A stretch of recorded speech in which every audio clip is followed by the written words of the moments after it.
Bonjour et bienvenue dans le flash d'information. Thiemoko Méliès Koné a reçu hier au cabinet à la primature au plateau le champion de taekwondo Sisséchek Salah, champion olympique, champion du monde de sa catégorie.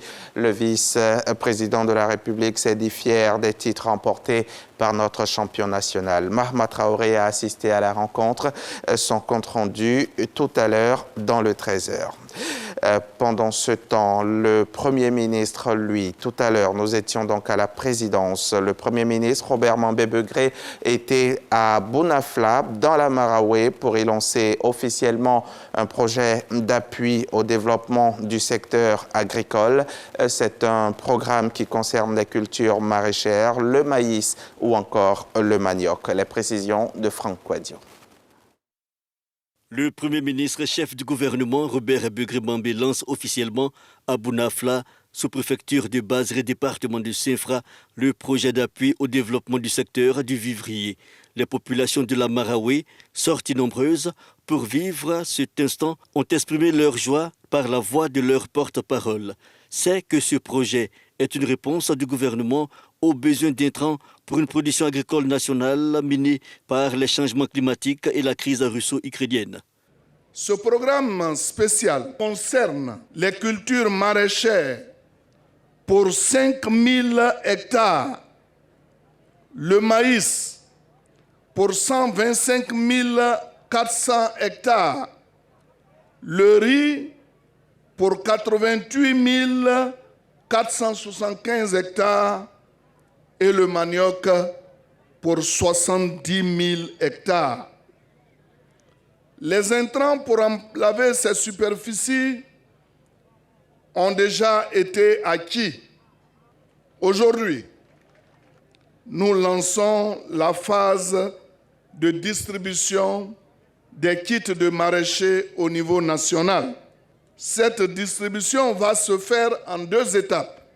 De décembre à janvier 2024, dédié aux sites de production irrigués, et dès la fin avril 2024, 5000 hectares seront dévolus pour assurer une production intersaison. Au nom du président de la République, Alassane Ouattara, le Premier ministre Robert Begré-Mambé a tenu à rassurer les populations, le monde paysan, sur l'attachement du gouvernement à leur bien-être, d'où la multiplication d'initiatives comme celle de ce jour. Grâce à vous, nous pouvons nous réjouir aujourd'hui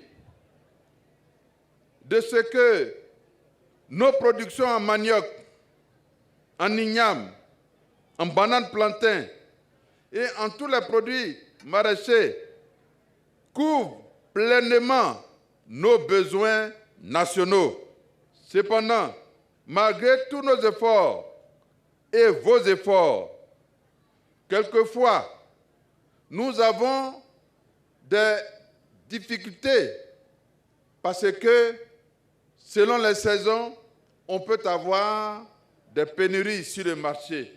C'est pourquoi nous voulons ensemble, par les dons qui viennent de vous être faits, nous voulons ensemble lutter pour qu'il n'y ait plus jamais de pénurie, quelle que soit la saison, que ce pays soit un pays riche en produits agricoles. Nous le pouvons. Un lancement officiel ponctué par cette remise symbolique aux acteurs agricoles locaux, puis direction le périmètre irrigué de production de légumes, où le Premier ministre Robert Begré-Mambé a pu constater de visu les différentes techniques modernes d'irrigation par aspersion. Actualité internationale à présent. Le gouvernement français abroge le décret d'extradition de François Compaoré. Le frère de l'ancien président du Burkina Faso, Blaise Compaoré, est accusé du meurtre du journaliste Norbert Zongo et de 3 hommes qui l'accompagnaient en 1998. La justice de son pays le réclamait, mais alors que Paris avait dans un premier temps accepté de le renvoyer vers Ouagadougou. Les autorités françaises reviennent sur cette décision à la suite d'une décision de la Cour européenne des droits de l'homme. François Compaoré était très influent durant les 27 années de présidence de son frère.